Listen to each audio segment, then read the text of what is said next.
그래서 이스라엘 백성들에게 하나님의 약속의 땅, 그 가나안 땅에 들어가거든 어떻게 살아야 될 것인지에 대해서 아주 구체적이고 또 상세하게 하나하나 설명을 하십니다.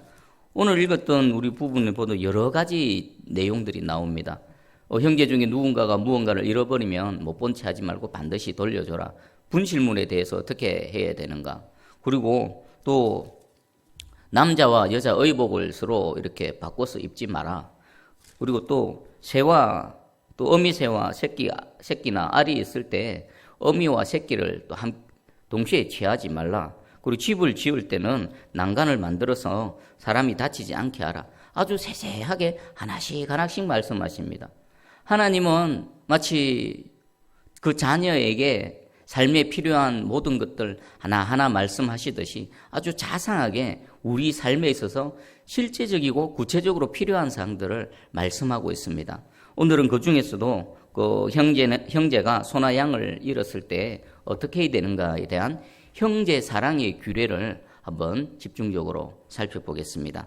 우리 1절 보니까 내 형제의 소나 양이 길을 잃은 것을 보거든 못 본 채 하지 말고 너는 반드시 그것들을 끌어다가 내 형제에게 돌릴 것이라. 여기서 못 본 채 하지 말라라는 것은 너 스스로를 숨기지 말라. 그것들로부터 스스로 숨기지 말라. 이게 무슨 의미겠습니까? 보고도 못 본 척 회피하거나 그냥 지나치지 말라는 것입니다. 반드시 그것에 대한 적절한 조치를 취해야 되는데 그 조치가 뭡니까? 그 잃어버린 그것이 물건이 되어졌던 소가 되어졌던 양이 되어졌던 잃어버린 형제에게 반드시 최선을 다해서 찾아서 돌려줘라라는 것입니다. 그리고 여기서 길을 잃었다라는 의미는 양이나 소가 어쩌다가 그냥 무리해서 자기가 그냥 정신이 팔려서 이렇게 떨어져 나간 것이 아니라 원어의 의미는요, 어떤 재난이나 사고로 인해서 그 양이나 그 소의 무리에서 분리되어진 것을 말합니다. 그러면 이 양이나 소 입장에서는 어떻겠습니까? 자의적으로 무리에서 스스로 떨어져 나온 게 아닙니다. 어떤 돌발적인 변수에 의해서 잃어버린 겁니다. 이 소나 양 얼마나 당황스럽겠습니까? 그대로 내버려 두면 어떻게 될까요? 주인을 만나지 못하면 길에서 산 짐승이나 또 어떤 짐승들에 의해서 그 목숨을 잃게 되어지거나 아니면 도둑들에 의해서 또 주인의 재산상에 손해를 입히게 됩니다. 하나님께서는 못 본 척 하지 말고 반드시 돌려줘라라는 것입니다. 이것은 잃어버린 자에 대한 형제입니다. 형제의 재산상의 손실도 막을 뿐만 아니라 소나 양을 잃어버린 주인의 심정은 어떻겠습니까? 그것을 찾기까지 안타까워하면서 마음 졸이면서 찾아 헤맬 겁니다. 두 발 뻗고 잠을 못 잘 겁니다. 그 형제의 마음까지 헤아려 보라라는 하나님의 마음이 담겨져 있습니다. 그럼 사람들은 왜 못 본 채 할까요? 우리 일상생에 이런 일들이 얼마나 많습니까? 누가 공경을 당했을 때, 어려움을 당했을 때 그것이 나와 별 상관이 없으면 웬만하면 못 본 척하고 지나가 버립니다. 왜 못 본 척합니까? 일단은 성가시거든요. 신경을 써야 되고요. 그 문제를 해결하기 위해서는 애쓰고 수고해야 된다는 것입니다. 그리고 또 굳이 그렇게 할 필요도 없고 책임도 없습니다. 못 본 채 한다고 해서 뭐 특별하게 비난이나 어떤 책임에 대한 그 정죄를 당하지 않기 때문에 웬만하면 못 본 채 해버립니다. 세상은 점점 더 개인주의가 되어지고요. 또 심지어는 이기주의화 되어지고 있습니다. 10년, 20년 전보다 지금이 더하고요. 또 지금보다도 앞으로가 더 개인주의와 이기주의는 더 심해질 것입니다. 그러면 결국 우리가 사는 사회는 어떻게 될까요? 나도 상대의 어려움이나 여러 가지 상황을 못 본 채 하고 또 상대방도 내가 어려울 때 타인들도 나의 어려움이나 여러 가지 공경에 처했을 때 못 본 채 해버리면요. 이 사회는 결국 더 각박해지고 살기가 어려워질 것입니다. 그 피해는 고스란히 우리 모두의 몫이 되어질 것입니다. 자, 원래 이 신명기 22장의 1절에 주어진 이 말씀의 오리지널 말씀은요, 시내산에서 하나님께서 이스라엘 백성들에게 주셨던 말씀입니다. 바로 출애굽기 23장 4절 5절입니다. 오리지널을 한번 소개해 드릴게요. 네가 만일 네 원수의 길 잃은 소나 나귀를 보거든 반드시 그 사람에게로 돌릴지며 네가 만일 너를 미워하는 자의 나귀가 짐을 싣고 엎드러짐을 보거든 그것을 버려두지 말고 그것을 도와 거짓을 부릴지니라. 똑같은 말씀입니다. 그런데 다른 부분이 있다면 출애굽기 23장에서는 내 원수 너를 미워하는 자 이렇게 표현합니다. 그런데 신명기에서는 그 모든 사람들을 다 포함시켜서 형제라고 말합니다. 여러분 출애굽기 23장에 내 원수라는 이 원수는 누굴까요? 막 부모를 죽인 철천지 원수 이런 원수일까요? 그런 원수가 아닙니다. 이스라엘 공동체 내에서 같은 가까운 이웃 중에 함께 부대끼고 살다 보니까 서로 마음이 상하고 다투게 되고 관계가 망가져버린 그런 사람일 겁니다. 그리고 너를 미워하는 자는 어떤 사람입니까? 관계가 안 좋습니다. 특별히 저 사람에게 내가 나쁜 어떻게 손해를 끼치거나 나쁘게 한 게 없는데 나를 싫어하는 그런 사람들이 있습니다. 나를 유독 미워하고 괜히 뒤에서 나를 공격하고 이런 사람들. 그런 원수 같은 사람, 같은 이스라엘 공동체 내에 있는 나를 미워하는 사람, 그들이 어려운 일을 당하고 공경에 처해졌을 때 못 본 채 하지 말라라는 것입니다. 보통 인간의 본성은 어떻습니까? 나를 미워하고 또 내가 싫어하는 그런 사람이 어떤 공경에 처하게 되면요, 아이고 잘됐다, 고소하다, 이런 마음을 갖기가 쉽습니다. 그런 이 제약된 본성인 우리 인간에게 하나님께서는 그렇게 하지 말라는 것입니다. 비록 관계가 안 좋고 서로 설령 특별히 잘못한 거 없는데 나를 미워하는 사람이라 할지라도 그가 공경에 처해져 있으면 적극적으로 나아가서 도와줘라라는 것입니다. 그리고 여기서 너는 반드시라고 표현합니다. 하나님께서 반드시라고 표현할 때는요, 이것은 선택사항이 아닙니다. 하나님께서 권고사항이 아닙니다. 엄중한 하나님의 명령인 것입니다. 지금 보면은 이 말씀이 적용되어져야 될 범위는 누굴까요? 내가 좋아하고 나와 관계가 좋고 이런 사람뿐만 아니라 나와 관계가 원수관계 같은 사람, 내가 싫어하고 또 상대가 나를 싫어하는 이런 사람일지라 하더라도 그가 어려움에 처해져 있으면 그냥 못 본 채가 아니라 적극적으로 도와주라는 것입니다. 우리 예수님께서는 누가복음 10장 30절에서 37절 선한 사마리아인 비유를 들어주셨습니다. 그러면서 네 이웃이 누구냐? 우리의 이웃이 누군가에 대한 정의를 내려주셨습니다. 우리의 이웃은 누굽니까? 신명기에서는 그 범위를 형제로 국한시켰습니다. 형제는 누굽니까? 가족이 될 수도 있고요. 또 교회 공동체 내에서 함께 신앙생활하는 우리 지체들이 되어질 수 있고요. 또 매일 마주치는 우리 지역의 이웃이 되어질 수 있습니다. 그런데 우리 예수님께서는 그 범위를 조금 더 확장시킵니다. 이웃이 누군가? 정확한 성경적 정의를 내리시는데 저와 여러분의 이웃은 누굽니까? 나의 도움이 필요한 누구? 그가 신분이 어떻고 또 심지어는 관계상 비록 나와 원수 관계에 있는 사람이라 할지라도 그가 어려움을 당하고 있으면 나의 이웃이 되어지는 겁니다. 그 이웃에 대해서 예수님 어떻게 하라고 말씀하십니까? 적극적으로 헌신하고 사랑의 수고를 해야 된다는 것입니다.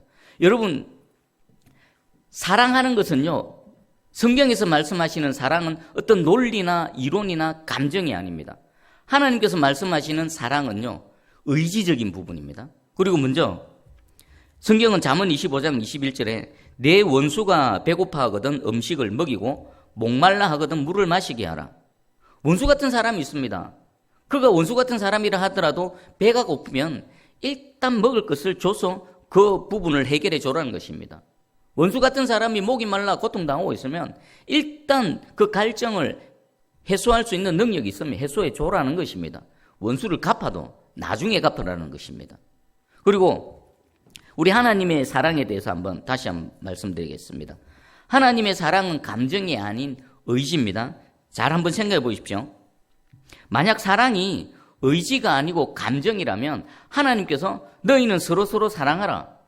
우리 예수님께서 내가 너희를 사랑한 것 같이 너희도 서로 사랑하라 라고 명령하실 필요가 없습니다. 인간이 생각하는 감정적인 사랑은요, 누가 사랑해라 명령하지 않아도, 사랑하라라고 적극적으로 권유하지 않아도 우리의 감정적인 사랑은 그렇게 할 수밖에 없습니다. 부모가 자녀를 사랑하는데 누가 사랑하라고 명령할 필요가 있습니까? 전혀 그럴 필요가 없습니다. 그것은 자연적인 것입니다.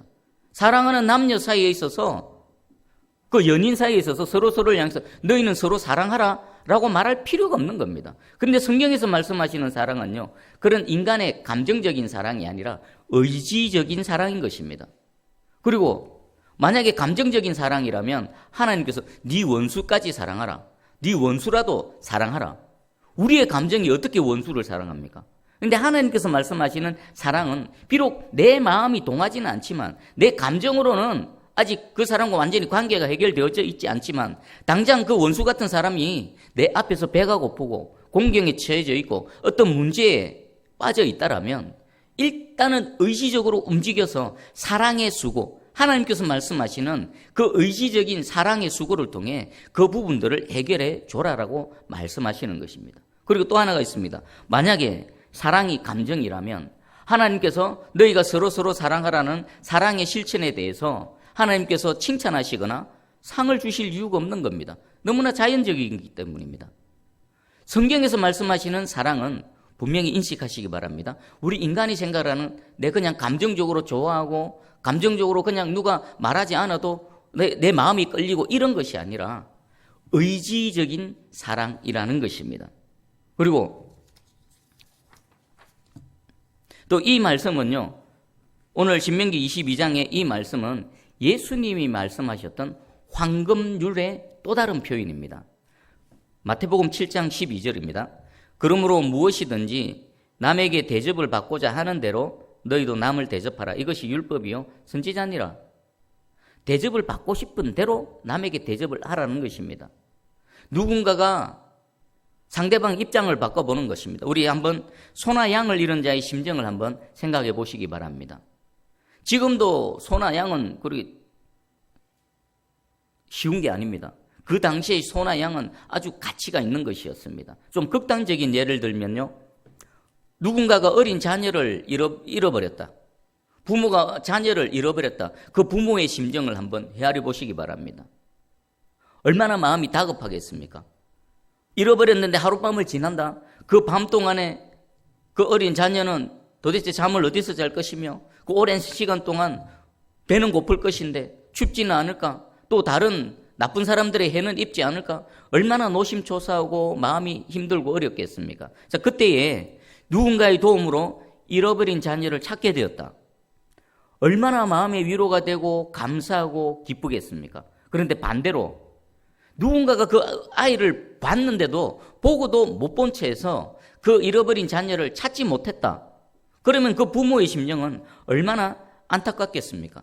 지금 예수님은 이 부분을 황금률로서 지금 말씀하고 있습니다. 이것은 누구나 동일합니다. 나도 부득이한 상황 가운데 공경에 처해질 수가 있는 것입니다. 다른 사람도 그런 상황에 처해질 수 있는 것입니다. 그럴 때에 서로가 도와서 상부상조하는 사회, 아름다운 공동체, 그리고 이것은 하나님의 나라, 하나님의 뜻이 이루어지는 그런 공동체를 만들어 가라라는 것입니다. 그리고 이 말씀에는요, 또 중요한 의미가 하나 담겨져 있습니다. 바로 선을 행할 줄 알면서도 행하지 아니하면 그것은 죄다. 우리 3절하고 4절을 한번 같이 읽어봅니다. 3절 4절 시작. 나귀라도 그리하고 의복이라도 그리하여 형제가 잃어버린 어떤 것이든지 네가 얻거든 다 그리하고 못 본 채 하지 말 것이며 내 형제의 낙이나 소가 길에 넘어진 것을 보거든 못 본 채 하지 말고 너는 반드시 형제를 도와 그것들을 일으킬지니라. 아멘. 우리 1절부터 4절까지 반복해서 나오는 표현 하나가 있습니다. 못 본 채 하지 말라는 겁니다. 1절에도 못 본 채 하지 말라. 3절에도 못 본 채 하지 말라. 4절에도 못 본 채 하지 말라. 그냥 지나치지 말고 그냥 자신의 책임이 아니라고 해서 그냥 회피하지 말고 적극적으로 나서서 도와줘라라는 것입니다. 자, 그러면 세상법에 따르면 못 본 채 하는 것은 어떤 겁니까? 죄가 안 됩니다. 세상법에는요, 못 본 채 하고 나하고 상관없으면 그냥 지나쳐 가도요, 그건 죄가 안 됩니다. 그런데 하나님의 나라에서는요, 하나님의 법에서는요, 그것은 죄가 된다라고 말씀하십니다. 세상법과 하나님의 법의 차이는 뭡니까? 세상의 법은 악을 금하는데 그 목적이 있기 때문입니다. 그냥 도둑질 하지 말라면 도둑질 안 하면 됩니다. 그런데 하나님의 법은요, 도둑질 하지 않는 행위뿐만 아니라 마음속의 탐심까지 하나님께서는 보시는 겁니다. 그리고 하나님의 법은 적극적으로 악을 행하는 것만이 죄가 아니라 또 적극적으로 선을 행하지 않는 것까지도 하나님께서는 죄라고 말씀하십니다. 우리 야고보서 4장 17절입니다. 그러므로 사람이 선을 행할 줄 알고도 행하지 아니하면 죄니라. 여러분 평소의 삶을 한번 되돌아보십시오. 누군가에게 도움을 줄 수 있습니다. 그 상황을 인식했습니다. 그리고 내가 도와줄 수 있는 능력이 있습니다. 그래서 나와는 별 상관이 없습니다. 못 본 척 해도 그것이 나에게 별 책임이 따르지가 않습니다. 그런 경우가 있지 않으셨습니까? 그럴 때 나는 과연 어떻게 했는가? 못 본 척하고 지나가지 않았는가?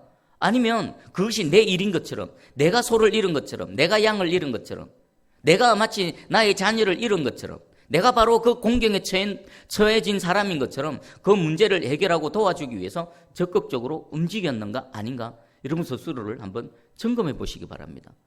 그리고 예수님의 여러 가지 비유의 말씀 중에 보면요, 적극적으로 선을 행하지 않은 그것이 얼마나 큰 죄인가를 충분히 알 수 있는 많은 말씀들이 있습니다. 그 중에 두 가지를 소개해 드리겠습니다. 마태복음 25장 31절에 46절에 보면 양과 염소의 비유가 있습니다. 주님 다시 오셔서 양과 염소를 갈라내십니다. 한쪽은 양은 오른편에, 염소는 왼편에 갈라내십니다. 그리고 그 나뉘어진 그들의 운명은 완전히 갈라져 버립니다. 우편에 있는 양은 영원한 영생에 들어갑니다. 주님으로부터 칭찬받습니다. 근데 왼편에 있는 염소들은 어떻습니까? 하나님부터 책망받을 뿐만 아니라 하나님의 심판으로 영원한 형벌에 처해지게 되어집니다. 마태복음 25장 41절에 또 왼편에 있는 자들에게 이르시되 저주를 받은 자들아 나를 떠나 마귀와 그 사자들을 위하여 예비된 영원한 불에 들어가라. 왼편에 있는 자들이 누굽니까? 적극적으로 누군가에게 선을 행하지 않은 사람들입니다. 누군가가 배가 고팠는데 그 배고픔을 해결해 주지 않았습니다. 누군가가 목이 말랐는데 그 목마름을 해결해 주지 않았습니다. 누가 춥고 헐벗었는데 그것을 향해서 적극적으로 선을 행하지 않은 사람들이었습니다. 주님은 그들을 향해서 저주받은 자들아 너희는 나를 떠나서 저 영원한 불로 들어가라. 그래서 이들은 묻습니다. 주여 왕이시여 임금이시여 우리가 도대체 뭘 잘못했습니까? 그때 왕이 말합니다. 마태복음 25장 45절에 이에 임금이 대답하여 이르시되 내가 진실로 너희에게 이르노니 이 지극히 작은 자 하나에게 하지 아니한 것이 곧 내게 하지 아니한 것이니라 하시리니. 무슨 말씀입니까? 공경에 처해 있고 어려움에 처해 있는 자들에 대해서 그들에 대해서 적극적으로 선을 행하지 않은 그것이 바로 죄다. 무슨 죄, 어느 정도의 죄입니까? 주님으로부터 너희는 저주받았다. 너희는 영원한 형불로 들어가라. 영원한 불로 들어가라. 이런 심판을 당할 정도의 죄라는 것입니다. 그리고 또 하나가 있습니다. 누가복음 16장에 19절에서 31절 부자와 거지 나사로의 비유가 있습니다. 누가복음 16장 22절 23절입니다. 이에 그 거지가 죽어 천사들에게 받들려 아브라함의 품에 들어가고 부자도 죽어 장사되매 그가 엄부에서 고통 중에 눈을 들어 멀리 아브라함과 그의 품에 있는 나사로를 보고, 부자와 거지 나사로가 있습니다. 둘 다 이제 육신의 생명을 다했습니다. 죽었습니다. 그 거지는 죽어서 아브라함의 품에 안겨 있습니다. 그런데 이 부자는 어떻게 되어졌습니까? 죽어서 음부에 들어갔습니다. 음부는 지옥입니다. 심판당한 겁니다. 그런데 성경에는 자세하게 왜 이 부자가 음부에 들어갔는지, 하나님 심판을 받게 되어졌는지에 대해서 아주 직접적으로 자세하게 설명하지 않습니다. 하지만 전체 문맥을 통해서 왜 이 부자는 지옥에 가게 되어졌는가, 아브라함의 품이 아니라 음부에 가게 되어졌는가를 알 수가 있습니다. 그것은요 바로 적극적으로 선을 행하지 않았기 때문입니다. 누가복음 16장 19절입니다. 한 부자가 있어 자색옷과 고운 베옷을 입고 날마다 호화롭게 즐기더라. 이 부자는요 하나님의 은혜입니다. 하나님이 부유하게 하셔서 날마다 호화롭게, 날마다 잔치를 벌이고 날마다 좋은 옷, 좋은 음식 먹으면서 그렇게 평생을 살았습니다. 그런데 문제는요 누가복음 16장 21절입니다. 그런데 나사로라 이름하는 한 거지가 헌데투성이로 그의 대문 앞에 버려진 채 그 부자의 상에서 떨어지는 것으로 배불리려 하며 심지어 개들이 와서 그 헌데를 했더라. 문제는 바로 여기에 있습니다. 자기 집 앞에 나사로라는 거지가 앉아 있습니다. 이 거지 나사로가 그 부잣집 문 앞에 앉아 있는 이유는 하나입니다. 가난해서 먹을 것이 없어서 그 부자가 먹고 남은 상에서 먹다가 배불러서 더 이상 먹지 못하고 남겨진 그 음식 부스러기라도 얻어먹기 위해서 그 집 앞에 앉아 있었습니다. 그리고 이 거지는 단순히 배고픔의 문제만 있었던 게 아닙니다. 온 몸이 상처투성이었습니다. 근데 부자는 인식을 했는지 어떤지 모르지만 그 자신의 집 앞에서 그렇게 앉아 있는 그 거지에 대해서 아무런 선도 행하지 않았습니다. 어쩌면요, 하나님은 그 상황을 다 보고 계실 때 그 평생 날마다 호의호식하면서 지내던 그 부자가 그 바깥에서 배고픔에 굶주림에 그 앉아 있는 그 거지 나사로를 따뜻한 밥 한 그릇 아마 주지 않았을 것입니다. 거기에 대해서 하나님은 너는 선을 행하지 않은 죄, 하나님의 마음이 어떻겠습니까? 성경에서는 아주 구체적으로 말씀하지 않습니다. 하지만 우리 예수님의 비유의 말씀을 통해서 왜 이 부자가 음부에 떨어졌는지 충분히 짐작할 수 있습니다. 그것은 바로 못 본 채 한 겁니다. 선을 행할 수 있고, 그리고 상황을 인식할 수 있고, 그리고 그 선을 행할 수 있는 능력이 있음에도 불구하고 못 본 채 한 겁니다. 이 부자는요, 세상법에 의해서는 비난받거나 정죄받을 일이 없습니다. 세상법에 의해서는요, 구속되거나 잡혀갈 일이 없습니다.